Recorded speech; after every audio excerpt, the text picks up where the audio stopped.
والصلاة والسلام على رسول المصطفى وعلى آله وأصحابه أهل الصدق والوفاء. أشهد أن لا إله إلا الله وحده لا شريك له وأشهد أن محمدا عبده ورسوله ولا نبي بعده. اللهم صل وسلم وبارك وكرم على نبينا محمد وعلى آله وأصحابه ومن تبعهم بإحسان إلى يوم الدين.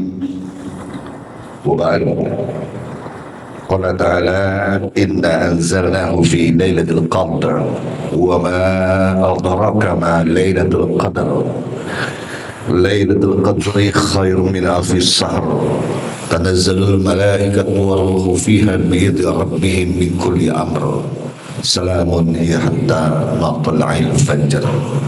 Sadaqallahul azim. Bapak, Ibu, para mu'takif, jamaah i'tikaf Masjid Al-Muhajirin yang berbahagia. Ngantuk itu manusiawi, normal. Tapi kalau tidur di saat orang ngomong itu artinya tidak normal. Jadi ya, memang untuk surga itu kan nggak gampang ya Pak. Untuk dapat surga itu nggak gampang, nggak ringan. Apalagi nilainya ini khairun min alfi syahr, lebih baik dari 1000 bulan. Ya, harus dilawan ngantuknya, harus dilawan rasa lelahnya, karena ada janji lebih baik dari 1000 bulan. Walaupun saya yakin malaikat malam ini bingung, ini Lailatul Qadar versi pemerintah atau Lailatul Qadar versi Muhammadiyah? Kira-kira turunnya versi Muhammadiyah atau pemerintah, Pak? Kalau Muhammadiyah malam ini 23, tapi kalau pemerintah 22. Mudah-mudahan nggak nyasar malaikat yang tanazzalul malaikatu warruhu fiha. Makanya kalau pakai pendekatan rasio, pendekatan kotak-katik, akal manusia nggak bakal bisa mendeteksi Lailatul Qadar. Lailatul Qadar itu sifatnya tidak hisiah, dia tidak indrawiyah, dia nggak bisa dideteksi oleh keterbatasan indrawiyah kita. Makanya di situ malaikat waruh ini menunjukkan bahwa deteksi rohani yang bisa menjawab, merasakan kehadiran Lailatul Qadar. Tidak hisiah, dia tidak indrawiyah. Itu yang perlu digarisbawahi. Karenanya tidak ada kaitannya apakah puasa versi pemerintah atau puasa versi Muhammadiyah. Kenapa? Karena dia sifatnya ruhaniyah, berupa salamun hiya hatta matla'il fajr, ketentraman, kedamaian, kesejukan jiwa bagi mereka yang dapat merasakan Lailatul Qadar. Gitu. Ya, tapi sebelumnya saya minta bantuan kepada jamaah nih. Saya sedang melakukan penelitian, membuat kuesioner penelitian tentang pemahaman laki-laki dan perempuan sebagai suami istri tentang kewajiban nafkah. Ini saya buat penelitian nih. Ada 100 responden, separuh udah semalam. Sekarang saya nanti di satu-satu, ada bolpennya juga di sini. Nanti bergantian untuk ngisi kuesioner yang saya buat. Kenapa? Supaya ada kesamaan persepsi tentang kewajiban memberi nafkah terbaik buat istri. Karena ini di kita ini termasuk, menurut hemat saya, gampang pasrah. Jadi kalau udah suami ikhtiar, mentok lalu pasrah sama Tuhan, dapat 35.000 diberikan kepada istri padahal anaknya 2, dapat 70.000 dikasih istri, anak 2, rumah ngontrak. Apakah itu sudah nafkah terbaik? Nah, pemahaman itu yang saya sedang coba gali melalui penelitian. Nah, tolong dibantu, Pak. Tolong dibantu. Ada bolpen tapi nggak banyak di situ. Paling cuma 5 atau 6 bolpen buat bergantian. Jadi nanti sambil kita kajian, itu tolong diisi. Biasanya kalau saya lakukan penelitian itu, nanti setelah diolah datanya, saya buat artikel lalu publish di jurnal. Publish di jurnal. Mudah-mudahan jurnalnya nanti jurnal internasional.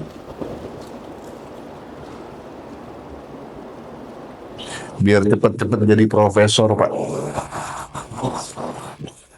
Iya.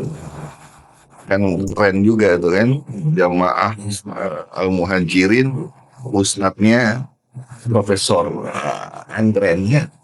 Paling nggak sekarang mah yang penting keren-kerenan dulu, udah ada ilmu nggak ada ilmu ya udah. Yang penting profesor. Ya, sudah banyak juga profesor yang punya basis keilmuan yang jelas. Beda-beda tipis antara profesor sama provokator. Ya, anak-anak jangan, Pak.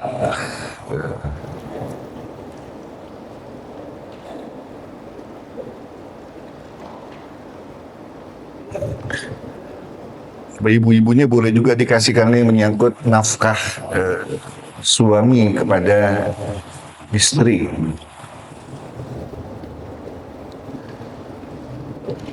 Saya nggak difasilitasi whiteboard ya.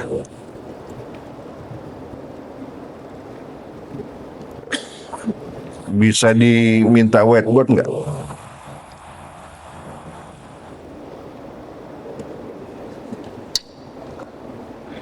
Kalau kira-kira nggak bisa, ya nggak usah.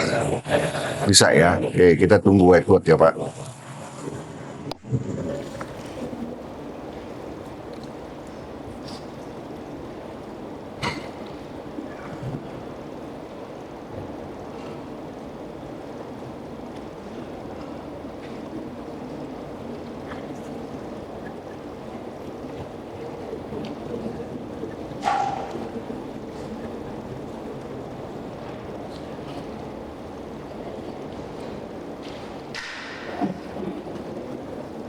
Dikasih ibu-ibu aja satunya ke belakang. Itu ada satu tuh.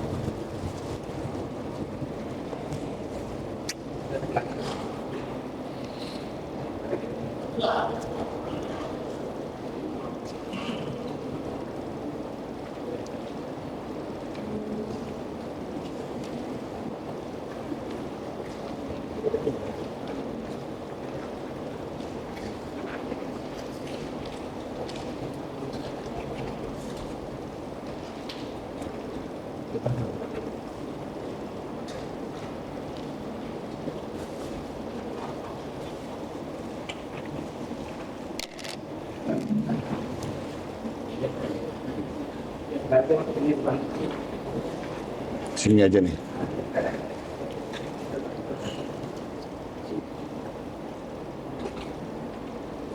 Ya. Sip.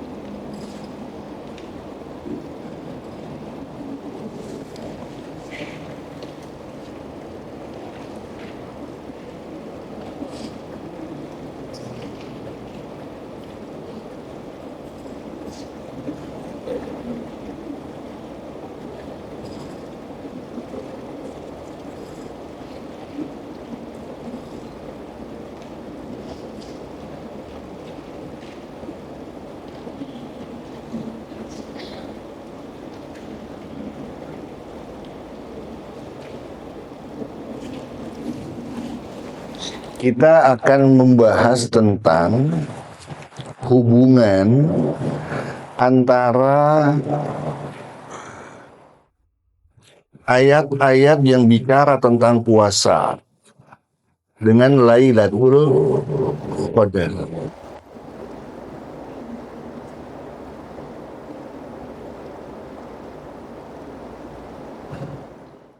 Kenapa?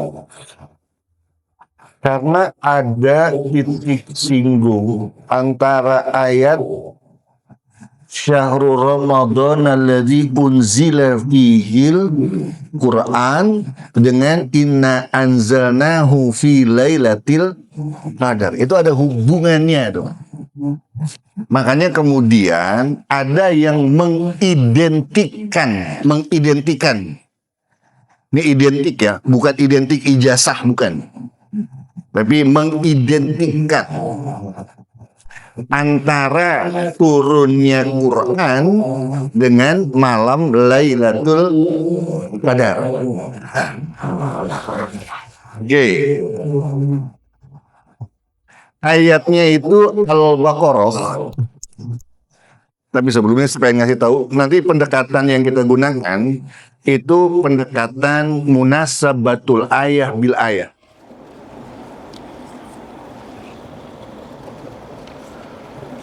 Munasabatul ayah bil ayah. Nih, ini approaches-nya, ini pendekatannya nih. Pendekatan hubungan antara ayat dengan ayat. Prolognya itu ayat Syahrul Ramadana ladzi unzila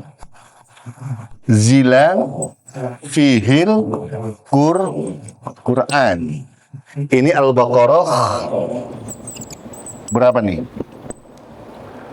184. Ini.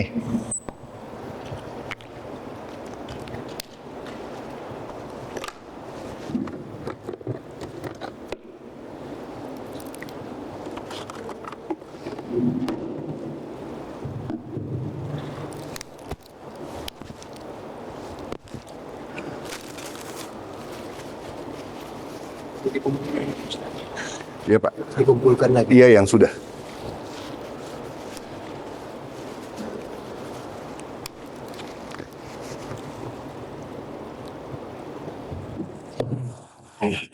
Dengan ayat inna anzalnahu fi lailatul qadar. Nih, ini ada irisan. Dalam Al-Baqarah 184 dijelaskan bahwa bulan Ramadan adalah bulan diturunkannya Al-Quran. Dalam surah Al-Qadar jelaskan sesungguhnya kami menurunkannya fuhnya ini Al-Quran pada malam Lailatul Qadar. Lalu dijelaskanlah apa itu Lailatul Qadar, khairum min alfi syahrin. Jadi malam diturunkannya Al-Quran itu adalah malam Lailatul Qadar. Seperti apa? Nilainya lebih bagus, lebih baik dari malam 1000 bulan. Sekarang kita coba cek ayatnya tentang Quran diturunkan. Syahrul Ramadan allazi unzila diturunkan. Wazannya bukan wazan nazala, tapi wazannya wazan anzala.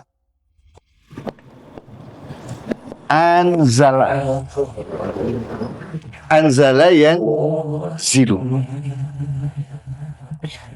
Yang dalam surah Al-Qadar apa? Inna anzalna juga sama, cuma domirnya nahnu. Juga menggunakan wazan anzala. Dalam Al-Quran, dalam konteks turunnya ayat, itu biasanya menggunakan dua bentuk. Pertama anzala, yang kedua nazala. Anzala dan nazala. Pertanyaannya kemudian, apa perbedaan antara anzala dengan nazala? Kira-kira ada yang bisa jawab nggak? Kalau bisa jawab, tunjuk tangan. Saya kasih hadiah brosur umroh. Mau? Brosur umroh mau? Ya lumayan. Paling nggak sudah ada cita-cita mau umroh. Ya kan harus brosurnya dulu. Apa bedanya antara anzala sama nazala? Hah?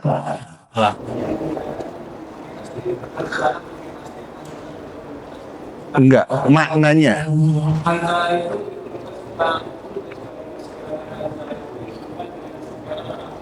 Oke. Kalau anzala, ketika Quran menggunakan kata anzala, maka yang dimaksud Quran bukan Al-Quran yang tadrijan, yang diturunkan sedikit-sedikit, tapi Al-Quran yang diturunkan secara menyeluruh menggunakan kata anzala. Tapi kalau menggunakan kata nazala itu tadrijan, sedikit demi sedikit. Itu bedanya tuh Pak. Jadi kalau anzala kulluhu, tapi kalau nazala atau ba'dhuhu, sedikit demi sedikit. Tadrijan.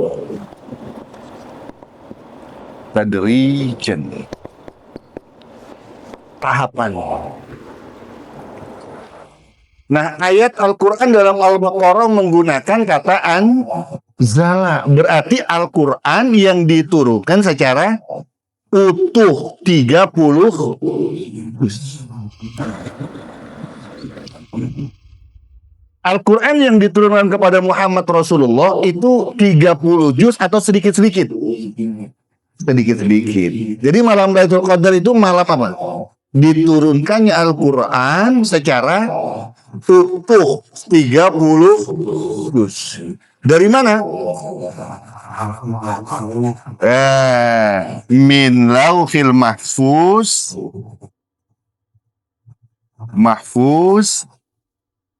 ilas samai dunia, sampai ke langit dunia. Inilah yang dimaksud dengan Lailatul Qadar. Pertanyaannya, kalau bicara min lauhil mahfuz ila samai dunia, itu bicara sesuatu yang hissiyah, yang hissiyah itu yang indrawiyah atau yang ruhaniyah, yang real konkret atau yang abstrak.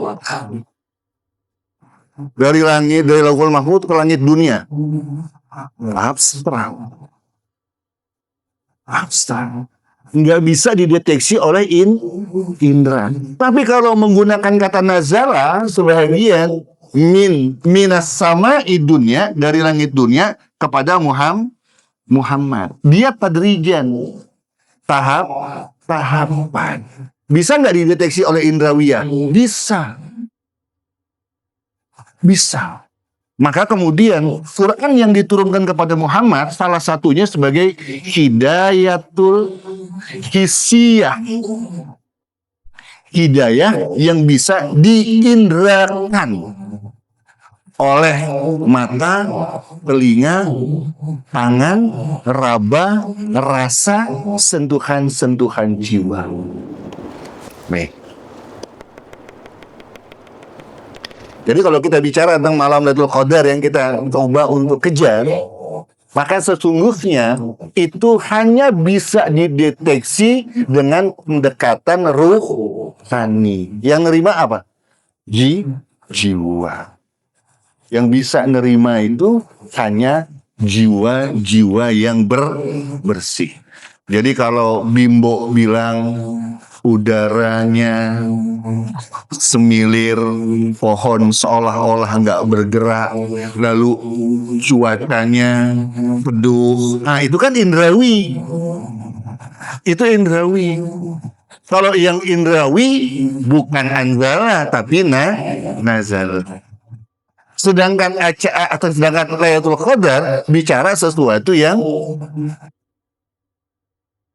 tidak indrawi, sifatnya ruhani. Tanazzalul malaikatu war ruh fiha. Jadi di sini clear nih Pak, clear. Jadi malam Lailatul Qadar adalah malam yang memang khusus difasilitasi Allah bagi mereka yang mendapatkan keberkahan malam itu, yang malam lebih baik dari 1000 bulan. Apa yang dirasakan? Ketenangan, ketentraman, kedamaian. Salamun. Salamun. Hiya hatta matla'il fajar, menunjukkan ketidakterbatasan perasaan damai, tentram, dan bahagia. Nah itu rapih dulu di situ. Kita persamakan persepsi kita dulu tentang Lailatul Qadar. Sehingga nanti kita bisa mengukur nih, kira-kira setelah Ramadan ini kita merasakan itu atau enggak? Atau jelang-jelang 10 fi awakhir Ramadan kita merasakan itu apa enggak? Kalau kita merasakan itu, mudah-mudahan itu pertanda kita mendapatkan pancaran cahaya Lailatul Qadar. Amin ya rabbal alamin. Baik, Bapak Ibu sekalian, kita akan mencoba menganalisa tentang ayat-ayat puasa dari Al-Baqarah 183 sampai Al-Baqarah 186. Pendekatannya munasabatul ayat bil ayat, untuk mencoba mengidentifikasi apa itu Lailatul Qadar. Gitu ya. Oke. Ini agak-agak mikir nih Pak. Biasanya ngantuk. Jadi siapin kopinya aja dulu. Udah. Ya, siapin kopi. Ada kan kopi? Ada. Snacknya ada. Snack ada, aman lah. Cuma ustadznya doang nih, nggak ada snacknya.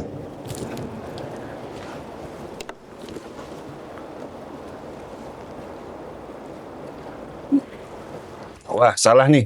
Kopi saya itu nggak boleh manis. Kopi saya itu harus pahit, ini manis. Kalau manis itu khawatir diabetes. Kalau diabetes itu parah tuh. Penyakit yang paling ditakutkan oleh laki-laki. Betul kan? Iya. Kalau udah diabetes, nggak bisa ngapa-ngapain katanya. Dicek salah, disentil salah. Oke. Al-Baqarah 183. 183. Ini kita udah hafal semua nih. Ya ayyuhalladzina amanu kutiba alaikumusiyam kama kutiba alal ladzina min qablikum la'allakum tattaqun. Saya ambil ujung ayat. La'allakum tattaqun. Oke, 183. 184-nya gimana? 184. Syahrul Ramadan allazi unzila fihil Qur'an hudan linnasi wa bayyinatin minal huda wal furqan faman syahida minkum syahra falyasum wa man kana maridan aw ala safarin fa iddatun min ayyamin ukhra wa 'alal ladzina yutiqunahu fidyatun ta'amu miskin faman tatawwa'a khairan fa huwa khairul lah wa antasumu khairul lakum in kuntum ta'lamun. 83-nya takun. 84-nya ta'lamun. 184. Sekarang 185. 185-nya. Syahrul Ramadan allazi unzila fihi al-Qur'an hudan lin-nasi wa bayyinatin minal huda wal furqan. Faman syahida minkum asy-syahra falyasum wa man kana maridan aw 'ala safarin fa'iddatun min ayyamin ukhra. Yuridullahu bikumul yusra wa la yuridu bikumul usra wa litukmilul iddata wa litukabbirullaha 'ala ma hadakum wa la'allakum tashkurun. Tashkurun. Ini tak lamun, ini tashkurun. Oke. Bapak perhatikan ayat ini. 3 ayat ini semua domirnya antum. Tanakun, ta'lamun, taskurun. Semuanya domirnya antum. Nih antum semua nih. Ini domirnya. Ini antum semua nih.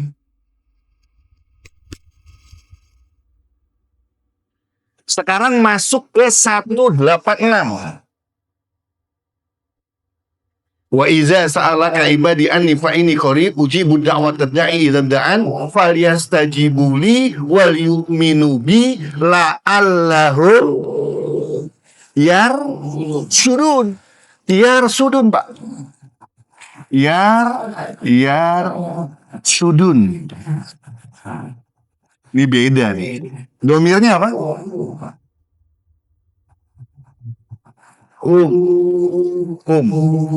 Domirnya artinya apa? Mereka. Siapa mereka? Siapa mereka yang yarsudun? Kataku, ta'lamun, taskurun. Kembali ke ayat di atas. Ini namanya munasabatul ayat bil ayat. Hubungan antara ayat dengan ayat. Jadi kalau kita coba buat pertanyaan ya, kita buat dialektik. Hum yarsudun.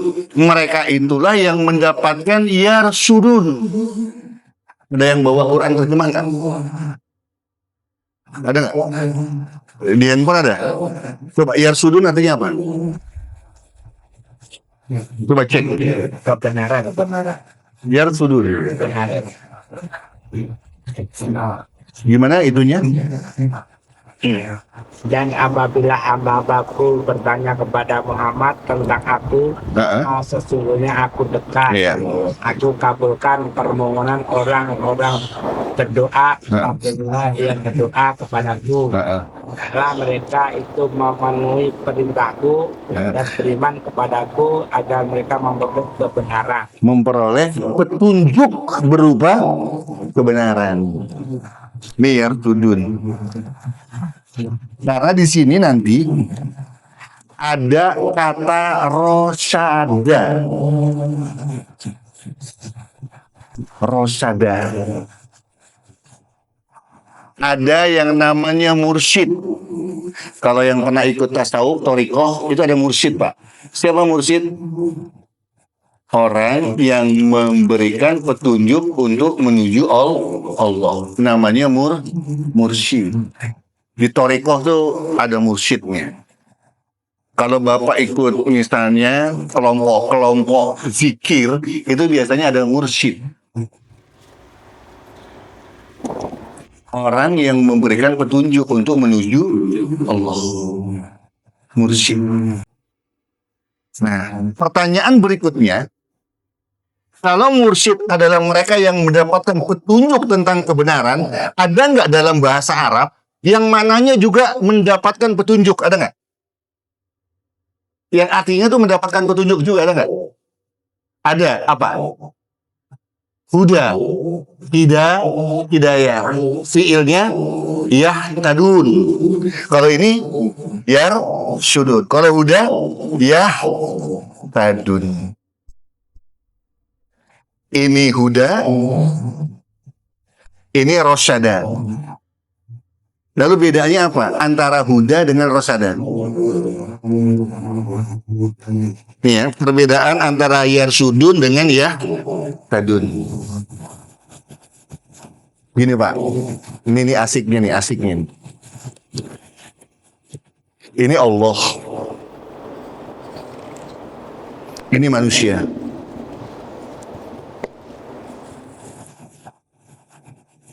manusia mencari petunjuk Allah, itu namanya yahtadun. Manusia mencari petunjuk Allah supaya mendapatkan petunjuk. Artinya apa? Manusia berikhtiar. Manusia mencari petunjuk Allah, naik manusia ke atas.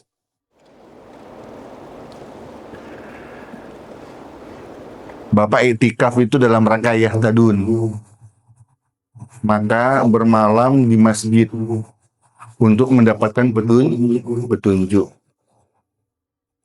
Bapak zikir, Bapak baca Quran, itu untuk mendapatkan petunjuk. Kita berikhtiar agar bisa naik ke atas. Itu ya tadun. Yang aktif siapa?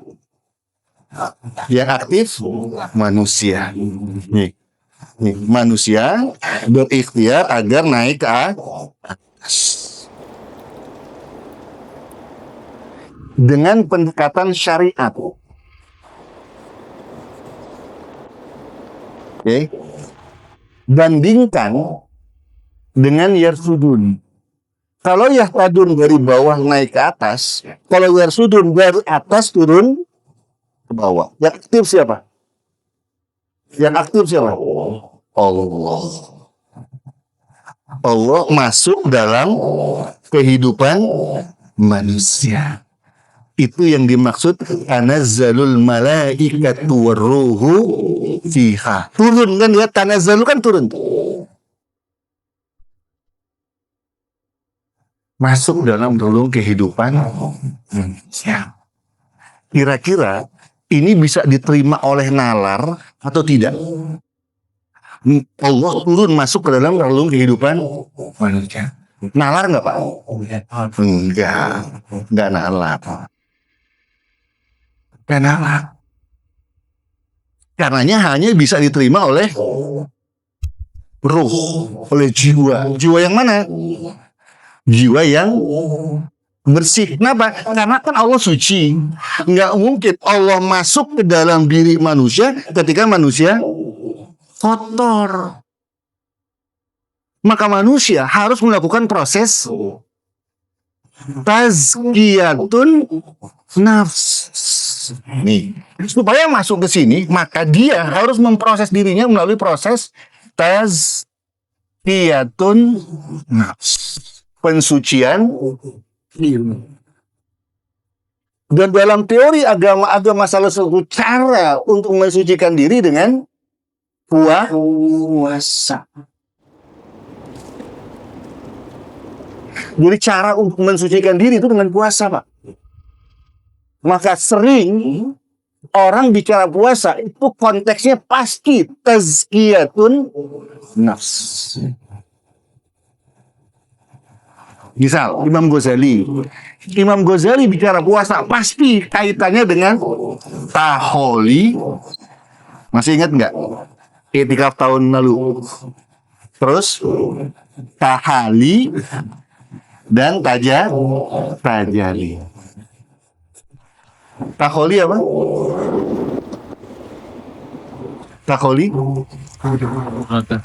mengeluarkan kotoran-kotoran yang menyumbat hubungan kita dengan Allah. Saluran air. Ada sampah tengahnya. Airnya ngalirnya lancar apa tersumbat? Kenapa? Ada sampah. Supaya bersih, sampahnya harus dikeluarkan. Supaya alirannya lancar. Apa makna sampah di situ? Sampah berupa kenikmatan dunia. Di mana kenikmatan dunia? Bicara kenikmatan dunia itu yang paling signifikan adanya di itu kalau bahasa kiai itu apa? Harta, wanita, kuota.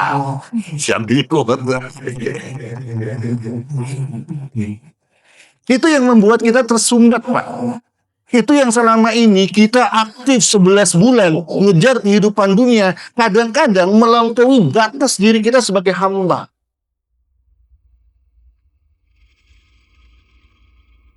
Dan sering kali kita di situ abai terhadap apa yang menjadi ketentuan-ketentuan Allah. Nih, ini candaan saya nih. Kalau ikut pengajian saya candanya begini. Coba Bapak, Ibu-ibu sekalian. Ini candaan ya. Ibu-ibu pernah nggak bapak-bapak ketika sedang main HP, tiba-tiba HP-nya hang? Pernah nggak kan Ami? Tiba-tiba HP-nya error. Udah dicolek-colek nggak gerak. Pernah nggak? Pernah ya, pernah. Apalagi kalau HP-nya mereknya merek Lenovo, Lenovo. Nah itu sering tuh. Oke. Nah kalau handphone hang, apa yang menjadi sebab handphone seringkali hang? Kira-kira apa?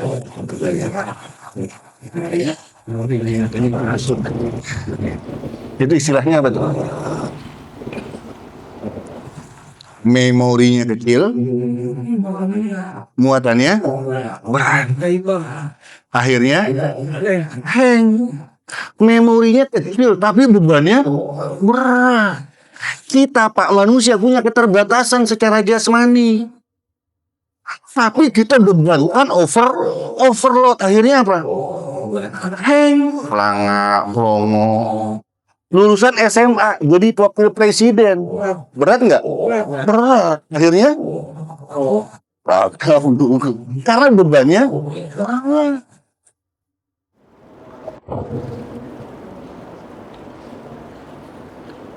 Ini kemampuannya kecil nih. Coba deh, saya nggak tanya ke Bapak nih, saya tanya ke Ibu nih. Mudah-mudahan masih ada yang bangun. Ibu-ibu punya aplikasi Sofi nggak? Bu, punya nggak? Punya. Oke. Coba buka aplikasi Sofi-nya lalu lihat keranjang.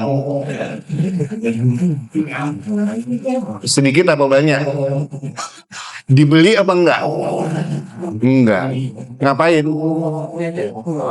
Ngumpulin jikalau, apabila, seandainya, entar kalau punya duit.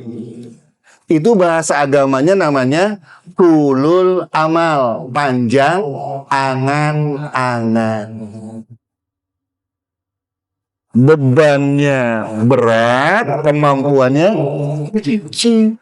Akhirnya hang, error. Suami kerjanya ojek online, istri minta pulang kampung naik pesawat, mepet. Ini apalagi sekarang nih kan malam ke-23, ini malam kritis nih. Kritis, sahur udah mulain pakai sayur bening. Ya, sayur bening, tempe jadi. Ketimun iris-iris, kasih cabai, bawang, buat lauk, sahur. Kenapa? Masak makanya itikaf lumayan, pasti ada dagingnya. Keren. Oh, diputer. Ya, paling lumayan lah, enggak bukan sayur bening kan? Enggak. Jangan sampai orang itikaf dikasih sayur bening. Nah, jadi itu Pak. Kita nih visi kita terbatas. Kita sering membebani di luar batas kemampuan. Akhirnya error. Terus yang kedua, kira-kira handphone error kenapa? Virus. Banyak virus. Lagi WA-an tiba-tiba muncul slot judi online. Pernah nggak ngerasain gitu? Lagi buka YouTube tiba-tiba muncul judi online. Kira-kira mungkin nggak tiba-tiba muncul judi online kalau kita nggak pernah ikutan judi online? Hah? Enggak, karena judi online bentuknya algoritma. Tiba-tiba muncul film-film jorok. Nggak bakal muncul kalau kita nggak pernah buka. Berarti demen lo. Itu namanya virus. Ngeganggu nggak? Ganggu karena dia kotoran. Sama kayak tadi. Sampahnya terlalu banyak, makanya harus taholi, dibersihkan. Itu yang kedua. Yang ketiga kira-kira apa? HP hang penyebabnya.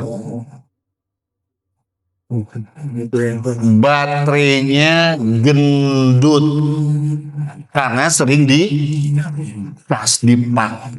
Tiba-tiba badan kita juga gitu. 24 jam sehari kita pakai tanpa istirahat. Kalau kita nih Pak, umur saya 55. Saya ngalamin yang namanya makan sore itu sebelum maghrib.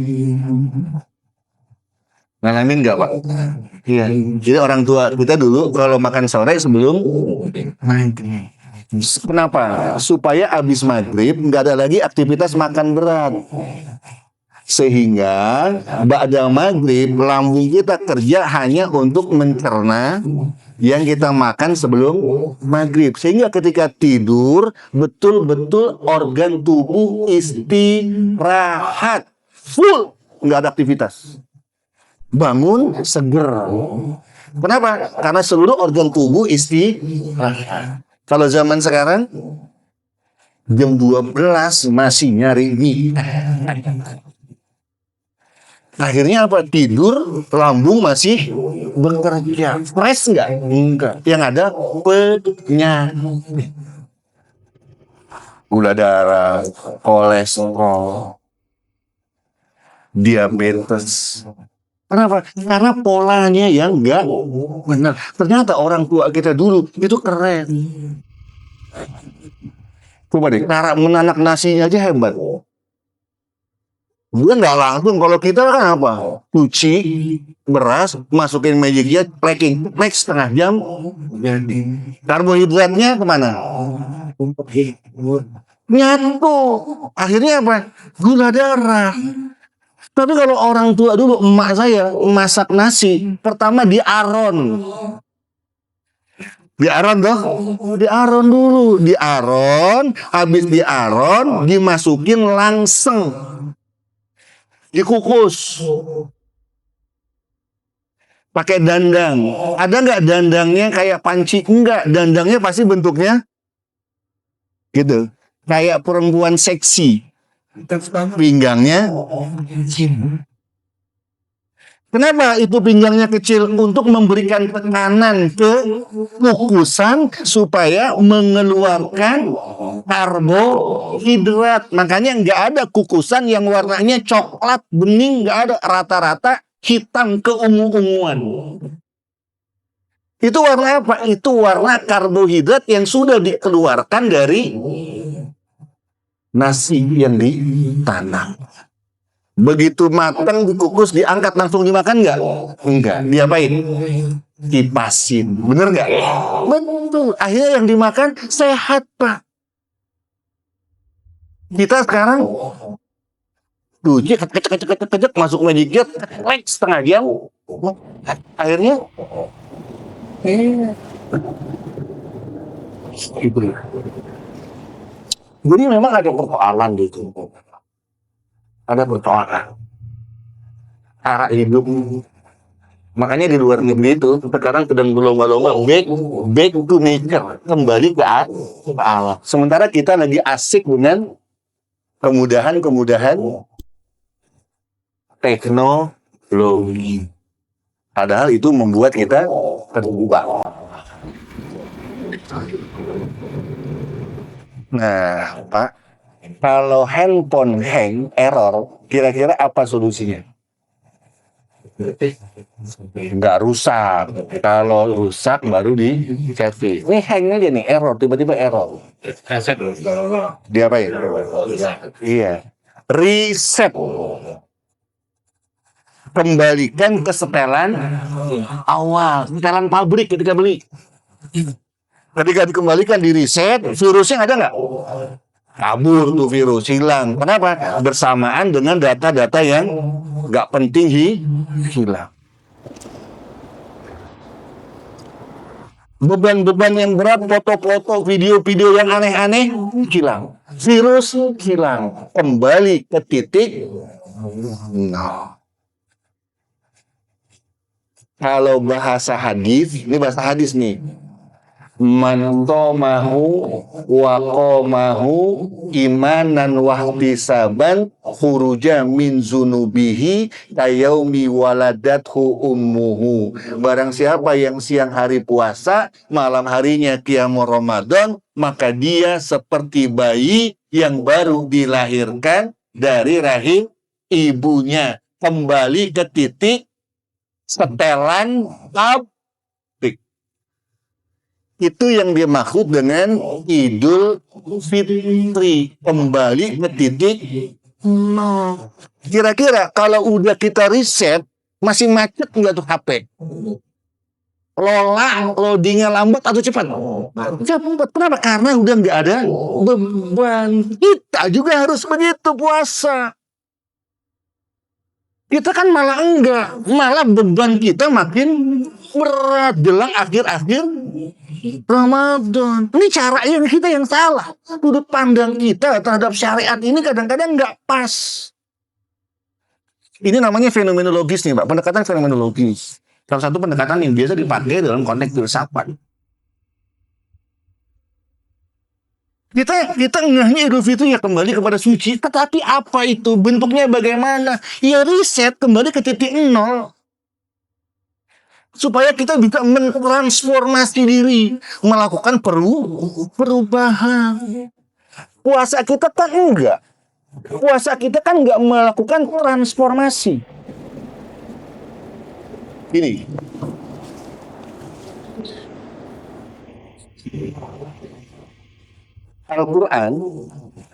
Al-Quran itu sering menggunakan perumpamaan. Misal, keledai, himar itu simbol kebodohan. Keledai simbol kebodohan. Terus an-nahal apa? Lebah, simbol apa? Kemanfaatan. Terus ada ayat, ibu-ibu memintal benang jadi kain, udah jadi kain lalu dia urai kembali. Itu simbol kesia-siaan. Perbuatan yang sia-sia. Nah, perubahan dalam puasa juga ada simbolnya. Yang pertama, simbol binatang yang kita kenal dengan ular. Tahu ular? Oke. Ular. Ular jalannya gimana, Pak? Melata. Melata ada? Melata. Ular makannya apa? Tikus. Terus kodok, ayam, bukannya ular. Oke. Warnanya hitam, ada yang kembang dan lain sebagainya. Ya. Satu saat ular masuk ke dalam lubang yang lembab, berdiam diri selama kurun waktu tertentu. Ketika dalam lubang dia puasa, Pak. Dia nggak makan. Ular nggak minum. Dan ular nggak kawin ketika dalam lubang. Tidak lama kemudian dia mengganti kulitnya. Selesai ganti kulit, dia keluar. Makannya apa? Dendeng balado. Enggak. Makannya tetap iya, tikus, ayam, kodok. Jalannya gimana jalannya? Sama, melata. Warna tubuhnya ya podo wae sami mawon. Berubah nggak dia? Enggak, padahal udah puasa, nggak makan, nggak minum, nggak kawin, tapi nggak berubah. Di bahasa Inggrisnya shallow transformation, kata Ares. Perubahan yang dangkal, simbolnya doang yang berubah. Itikaf, tadarus, sampai mulut memeniran Ramadan. Entah di ujung nangis, paling wah dengerin khutbah, habis lebaran, tidur nangis sama. Ini namanya perubahan ular. Ada nggak di kita yang kayak ular? Wah, nggak ada. Kalau sanca banyak mungkin. Itu ular. Oke, yang kedua. Temennya ular, Pak. Ulat. Oke. Ulat itu jalannya melata. Oke. Makannya daun. Warnanya hijau, kecoklatan, kekuningan, berbulu. Menjijikkan. Masuk ke dalam kepompong. Makan nggak dia? Enggak. Puasa. Minum? Enggak. Kawin? Enggak. Dia puasa dalam kepompong untuk waktu tertentu. Selesai dalam kepompong, dia keluar dari kepompong. Jalannya ulat gimana? Sebelumnya begitu keluar dari kepompong, dia puasa, dia terbang. Warnanya berubah menjadi warna yang indah. Makanannya berubah, nggak lagi daun tapi sari putih bunga, makanan terbaik. Itu namanya deepen transformation, perubahan yang sangat dalam. Puasa tuh harusnya kayak gitu, Pak. Ada perubahan yang nyata, perubahan yang jelas, perubahan yang ekstrim menyangkut kita dalam mensikapi kehidupan. Tapi persoalannya sampah kita ini terlalu banyak. Ini harus dilakukan taholi. Keluarin semua tuh virus-virus, penyakit-penyakit yang membuat hubungan kita sama Allah itu menjadi tersumbat.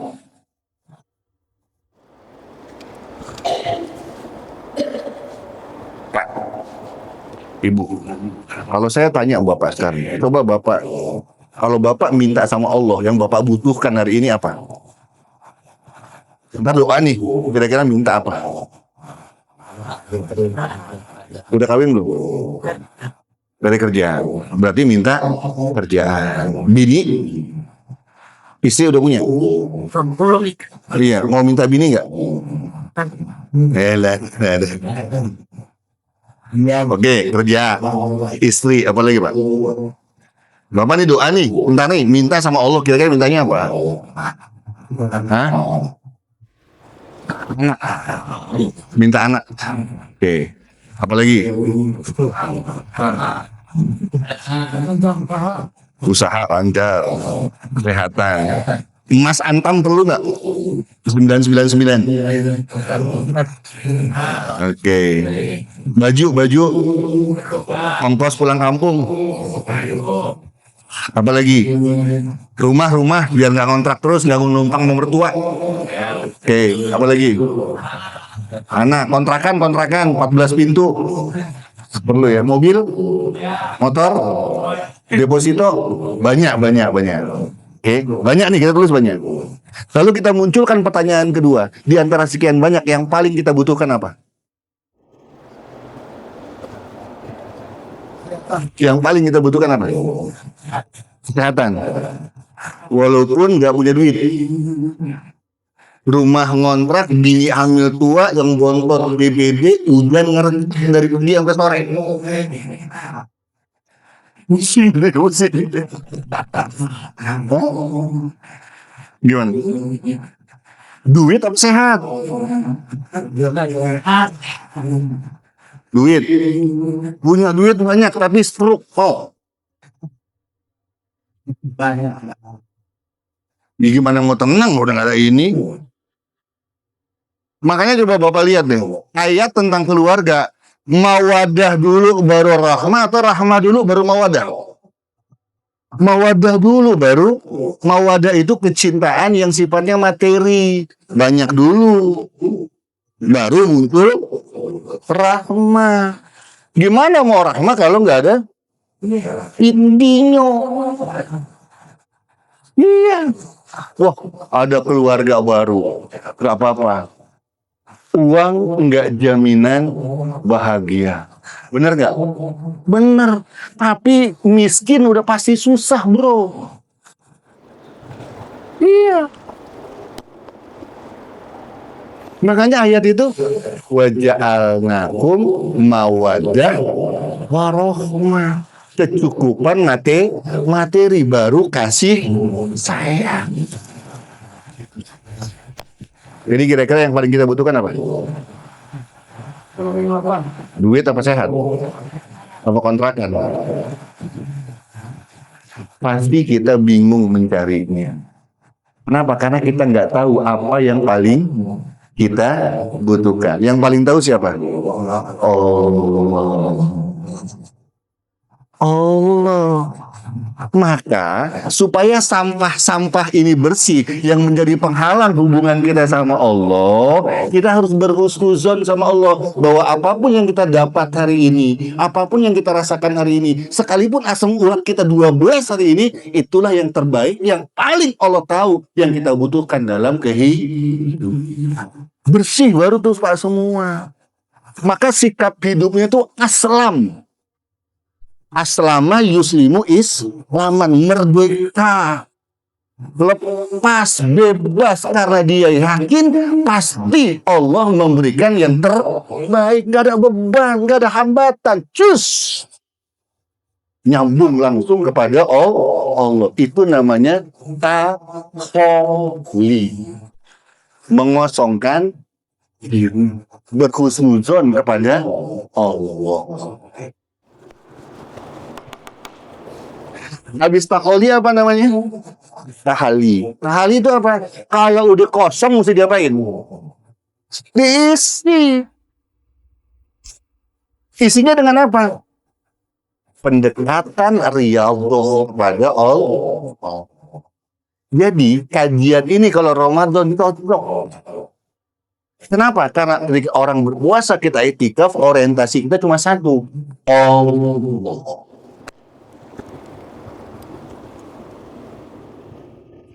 Di sini ada yang tadarus Quran, ya kan? Ada yang nyender sambil ngopi, ya. Tapi kan kalau di masjid niat iktikaf ngopi aja jadi ibadah, tidur ibadah. Yang penting begitu masuk niat iktikaf. Iya Pak, semuanya dinilai keren orang iktikaf. Maka berbahagialah yang malam ini iktikaf. Keren banget. Nggak ada fasilitas full kayak begitu. Bapak ngobrol sama temen itu diri kan pada nilai positifnya, ada ibadah. Keren.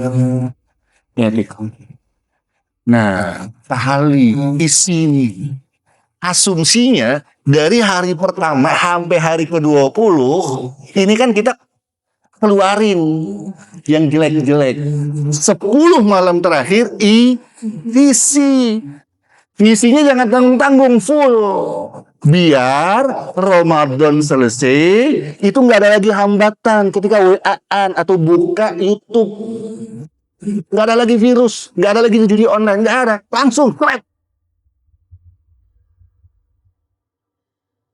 10 malam ini terakhir ini, itu namanya tahali kita isi. Lalu tajali apa? Tajali itu merefleksi.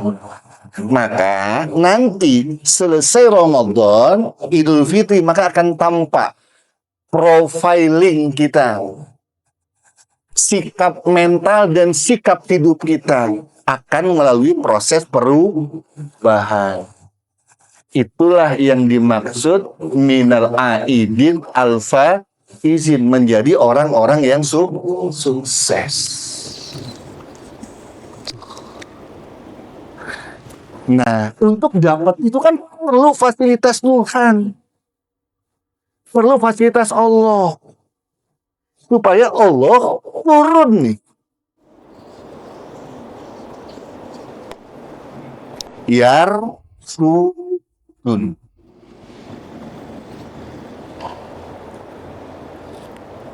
Itu yang kita lagi cari. Saya kasih argumentasi. Ada doa.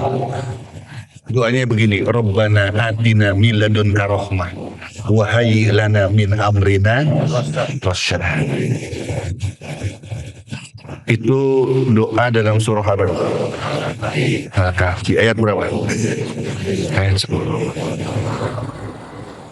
Kira-kira kalau saya tanya isi Al-Kahfi itu apa aja? Oke, yang pertama, ada anak muda ketiduran di goa 300 tahun. Logika kita bilang kalau ketiduran 300 tahun pasti begitu bangun mati, udah jadi tulang. Kenyataannya gimana? Ketiduran 300 tahun bangun hidup. Mungkin nggak Pak? Nggak mungkin. Nggak mungkin. Usia manusia cuma puluhan. 300 tahun nggak mati. Mungkin nggak? Enggak. Kecuali kalau Allah intervensi masuk ke dalam kehidupan ashabul kahfi. Artinya apa? Allah turun masuk dalam kehidupan ashabul kahfi. 300 tahun tidur enggak? Keren.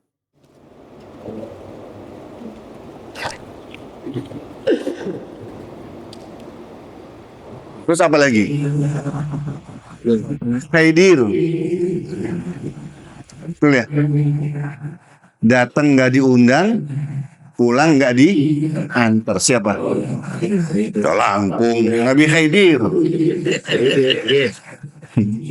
Nabi Khidir itu nggak ada angin, nggak ada hujan, Pak, tiba-tiba nongol di pinggir pantai. Dapat perintah Tuhan untuk memberikan pelajaran kepada Nabi Musa. Begitu selesai ngasih pelajaran, nggak tahu lagi di mana juntrungannya Khidir sekarang. Nggak ada. Kisah Khidir hanya ada dalam surah Al-Kahfi. Siapa yang turun? Allah langsung intervensi melalui Khidir untuk memberikan pelajaran kepada Nabi Musa tentang kesabaran. Terus apa lagi?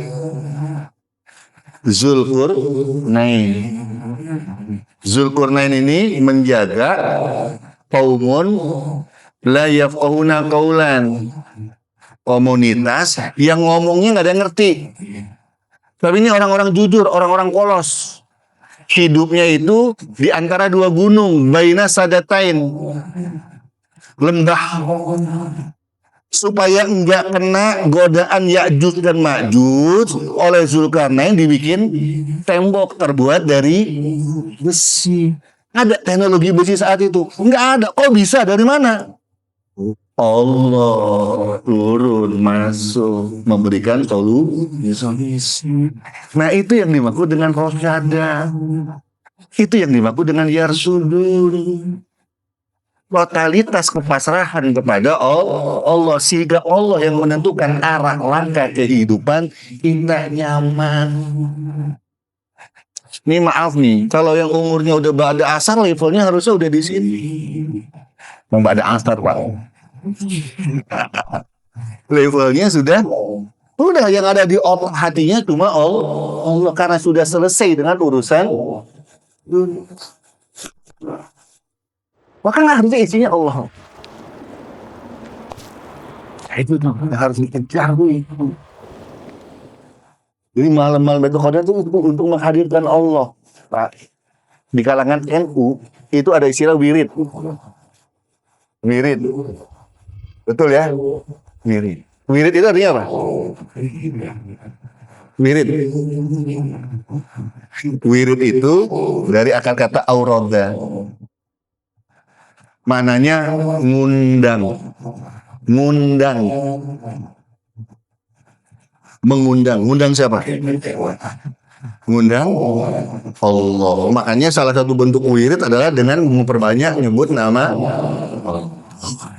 Mengundang Allah dalam hati. Dari kata wirid nanti ada kata wardah. Tahu wardah? Merek kosmetik. Wardah artinya apa? bunga mawar. Hati yang selalu mengundang Allah dalam jiwanya seperti indahnya bunga mawar, merah merekah, disebut wardah. Hati yang terus berbunga sekalipun manusia menilainya itu tidak menyenangkan. Konsep tauhidnya khairihi wasyarihi minallah. Enak nggak enak, dia yakin semua dari Allah. Selesai hidup kita, Pak.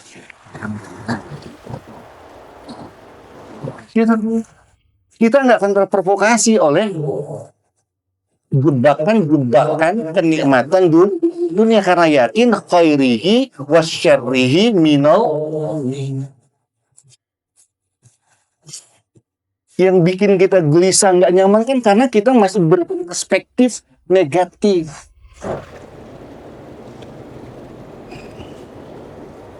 Kita nih kadang-kadang ini nggak apa ya, keyakinan kita tuh nggak full. Karena Allah tuh udah fasilitasi kita banyak. Apalagi kelemahan-kelemahan Allah tutupi semua. Gimana nggak kurang dong? Tapi kita ini itu seringkali membuat hambatan antara kita dengan Allah. Nah, ya.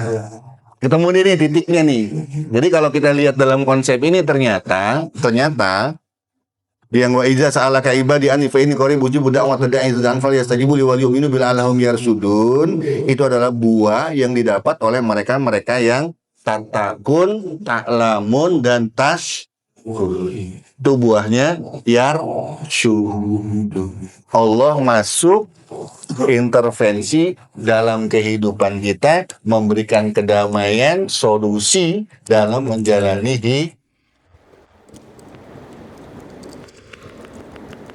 Tapi syaratnya tatakun, ta'lamun dan tashkurun. Saya persingkat biar ada tanya jawab. Tatakun apa? Tatakun. Takwa itu apa? Menjalankan perintah dan menjauhi larangan. Orang menjalankan perintah bisa nggak menjauhi larangan?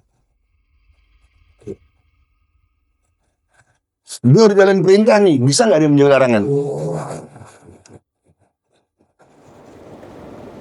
Bapak nih puasa. Tadi saya puasa, Pak. Tadi pagi ya, tadi siang tuh saya puasa. Kebetulan ngajar di kampus, mahasiswanya cakep. Lagi puasa. Bisa nggak saya menghindar dari kenyataan di depan saya mahasiswi cantik? Nggak bisa. Padahal saya lagi puasa, bisa nggak? Terus ngajarnya gimana? Merem.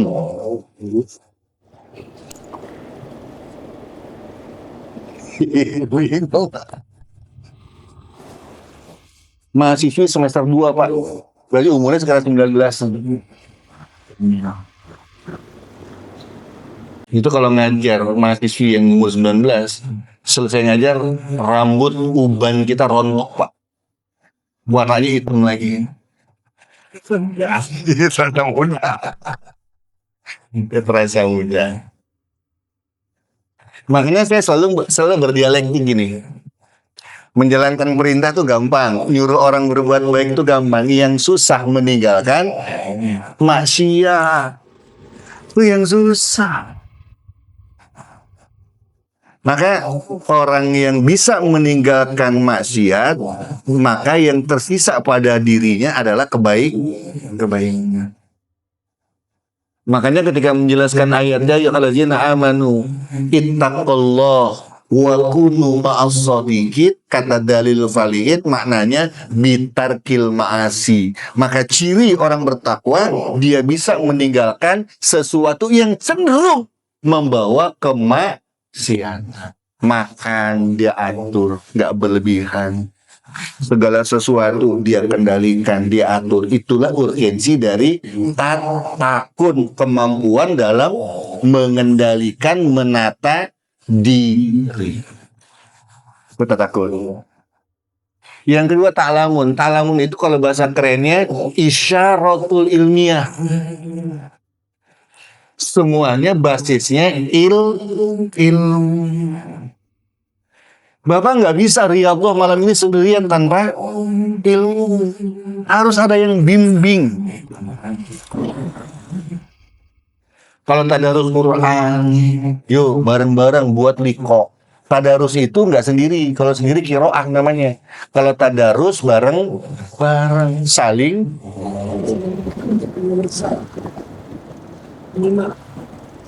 Ada tuh mantan ketua umum Muhammadiyah. Namanya Kiai A.R. Fakhrudin. Satu saat diundang tahlil. Karena dia orangnya bermasyarakat, dia datang. Ketika diundang tahlil dia datang, tuan rumahnya minta dia supaya mimpin tahlil. Yang ini, ketua pimpinan pusat Muhammadiyah diminta mimpin tahlil. Kira-kira dia mimpin nggak tahlil?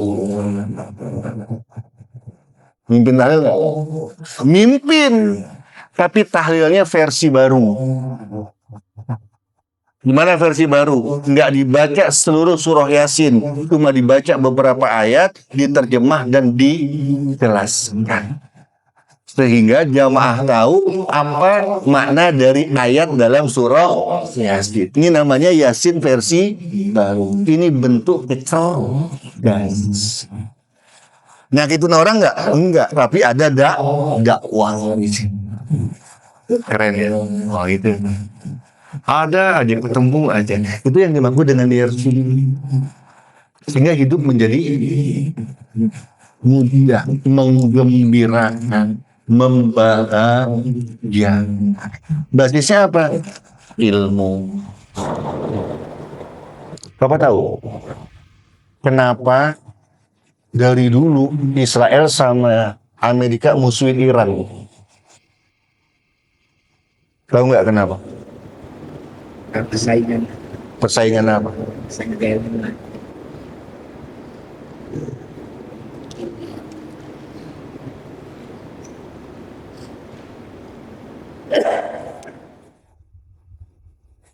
Iran itu sekarang ini adalah basis negara Islam yang paling istimewa pengembangan sains dan teknologi.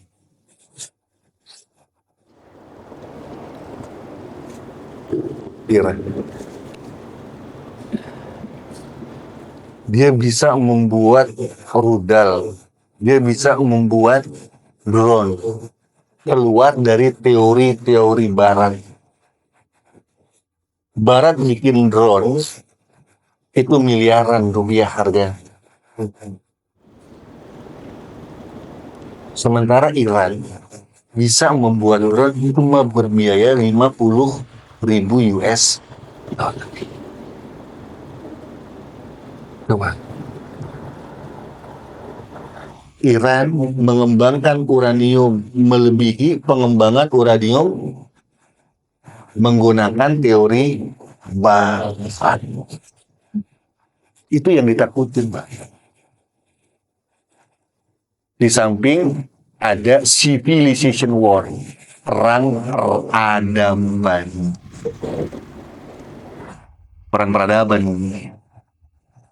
Nah, Cina kan belum turun. Kan Cina kan termasuk yang pernah megang peradaban dunia kan? Peradaban Cina, terus peradaban Persia, peradaban Islam, peradaban Yunani, peradaban Yahudi, peradaban Nasrani yang kemudian menjelma menjadi Western, peradaban Barat. Ini class civilization. Ini namanya kalau kata Samuel Huntington tabrakan peradaban. Kata kuncinya apa? Ilmu dan teknologi. Jadi bukan cuma perkara tembak-tembakan. Ada sesuatu yang jauh lebih besar. Nah makanya basis yang kedua adalah ada isyaratul ilmiyah. Nah yang ketiga, yang terakhir, tashkurun. Ini sering saya ulang. Tashkurun itu dari kata syakaro. Syakaro artinya membuka. Jadi hidup ini harus kita buka apa hati, apa pikiran, apa mata penglihatan, apa pendengaran untuk menerima kebenaran yang datangnya dari Allah dan Rasulullah. Kalau itu kita lakukan, hum yarsyudun.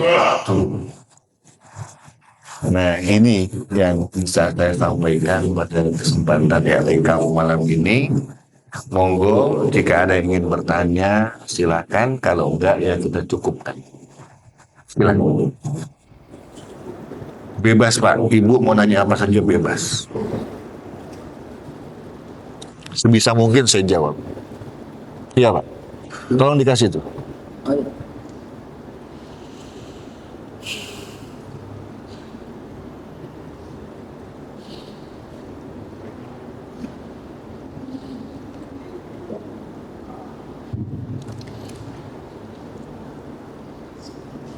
Assalamualaikum warahmatullahi wabarakatuh.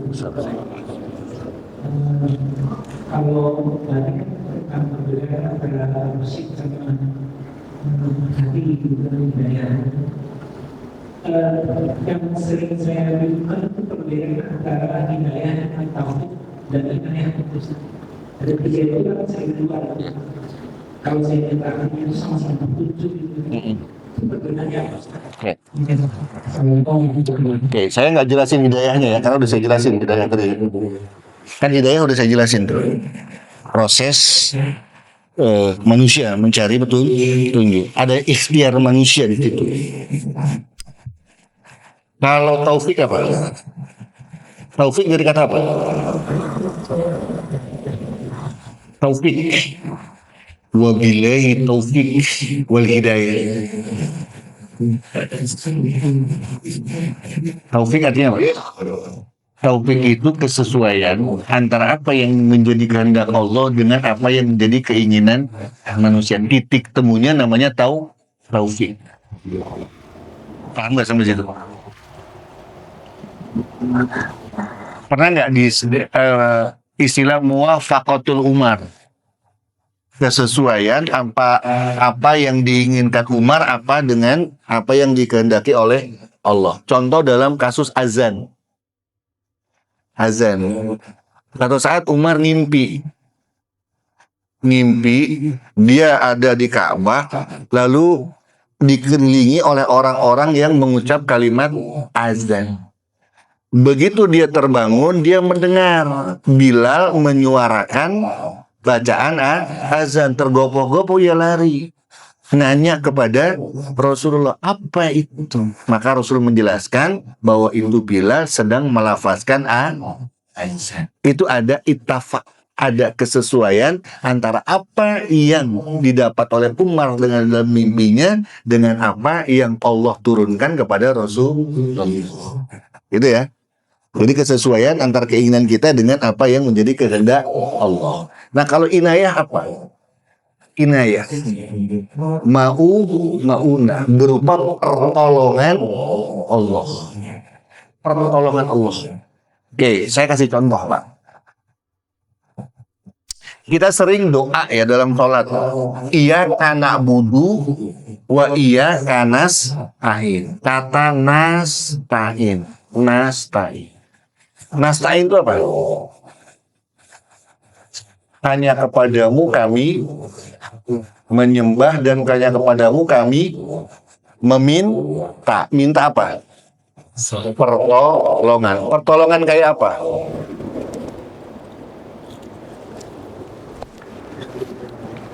Misal nih, Bapak nggak punya duit. Lalu kepengen minta duit sama Allah. Bapak wudhu, sholat 2 rakaat. Lalu doa, ya Allah, aku nggak punya duit, turunin ya Allah 200.000 aja nggak apa-apa deh.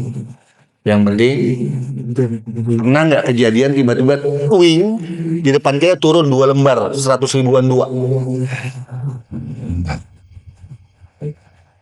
Bapak lapar. Ya Allah, dari pagi nggak makan ya Allah. Udah deh biarin aja deh. Nasi kapau sama tunjang ya Allah. Tiba-tiba tuing.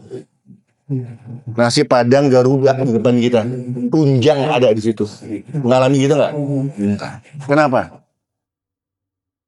Karena buat Allah ini hal yang kecil, hal yang ece-ece, yang masih bisa ditanggulangi oleh manusia. Gak punya duit, datangin teman, pinjam sama temen lo.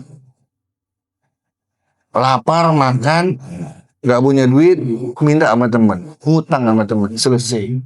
Lalu nastain apa? Nastain permohonan kepada Allah di luar batas kemampuan kita. Ada nggak kejadian dalam kehidupan kita, kita udah nggak mampu, udah hand up kita. Tiba-tiba ada solusinya.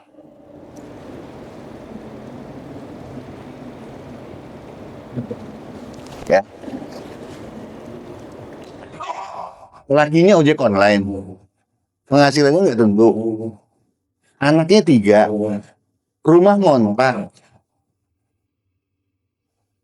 Tapi hari ini anaknya masih sekolah SD, SMP, SMA. Kontrakan kebayar. Tiap hari makan. Bini masih bisa beli lipstik buat malam Jumat gitu, Pak. Duitnya dari mana? Masuk di akal nggak? Pak, ada merebot nih. Merebot masjid. Anaknya 3, rumahnya kontrak, anaknya perempuan semua. Merebot, Pak, berapa sih belum merebot gajinya? Dia kerjanya cuma dari rumah ke masjid, pulang malam ke rumah, ntar pagi jam 3 ke masjid, besoknya pulang lagi malam ke rumah. Anaknya 3, tiga-tiganya anaknya, yang satu lulusan UI, yang satu lulusan UGM, yang satu lulusan UNJ, sarjana semua perempuan. Itu dari mana duitnya? Kok bisa ya? Nalar nggak? Enggak. Kok bisa? Itu buah dari iya kanas tahin, permohonan di luar batas kemampuan kita manusia. Itulah yang dimaksud dengan inayah. Keluar nggak di situ, Pak? Kelihatan ya, jelas di situ kan? Keren, Pak. Makanya luar biasa. Wah, kita nih umat Islam ini udah enak banget ya. Fasilitas udah banyak banget, Ada hidayah, ada rosyada, inayah, maunah, apalagi taufik. Wah, banyak sekali. Cuma ya kitanya yang masih lay down. Ada lagi? Acung dulu gitu. Oh iya. Ngacung sek, Mas.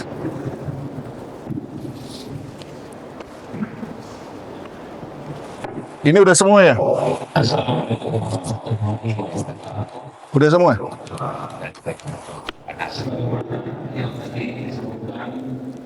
Bahwasanya kalau kita ingin tentang informasi dari yang orang lain yang baik, harus melalui tahapan-tahapan seperti taholi, dan tajali. Nah, yang ingin saya tanyakan, berapa lama proses waktu yang dibutuhkan dari taholi, tahari, dan tajali tersebut? Terima kasih. Iya, baik. Itu macam-macam, Pak, tergantung kepada orangnya. Dalam literasi tasawuf atau thariqah itu ada orang yang puluhan tahun masih nggak dapat takholi. Ada yang baru melakukan riyadhah, tiba-tiba dia udah masuk takholi. Jadi itu tergantung kepada kualitas diri. Tetapi saya nggak mau terjebak dalam tahapan kuantitatif itu. Yang saya ingin sampaikan bahwa ini versi saya ya, bukan versi Ghazali, Pak. Versi saya.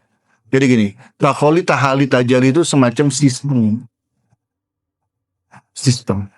Kalau orang sudah bisa meninggalkan apa yang akan membuat hambatan hubungan dia dengan Tuhan, maka otomatis akan terisi dengan kebaikan.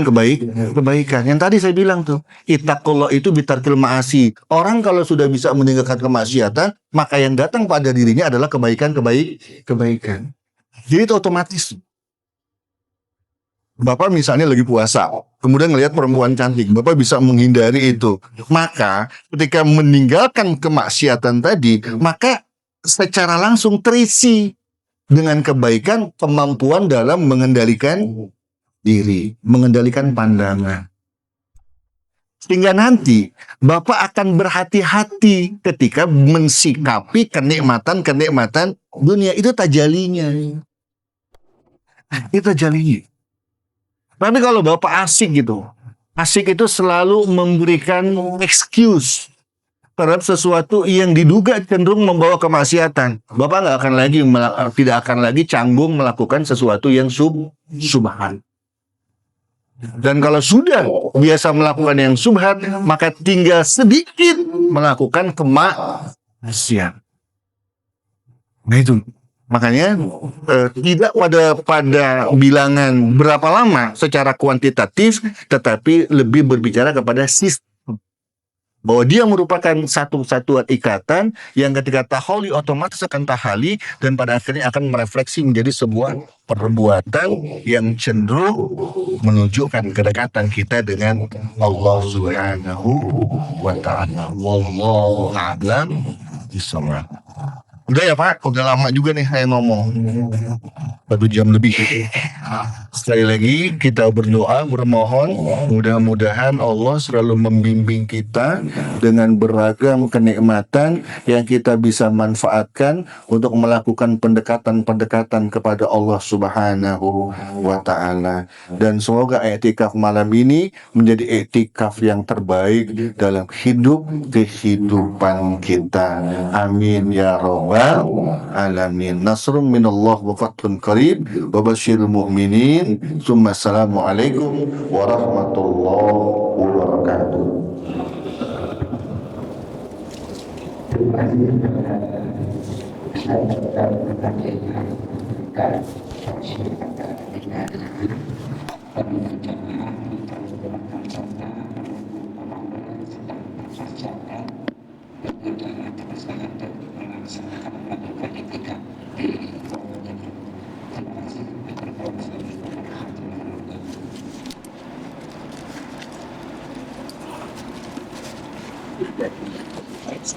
Nah, oke, siap. Terima kasih.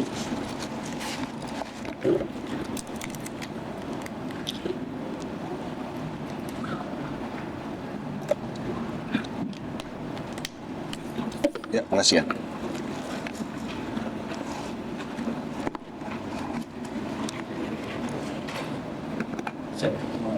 Kalau saya ini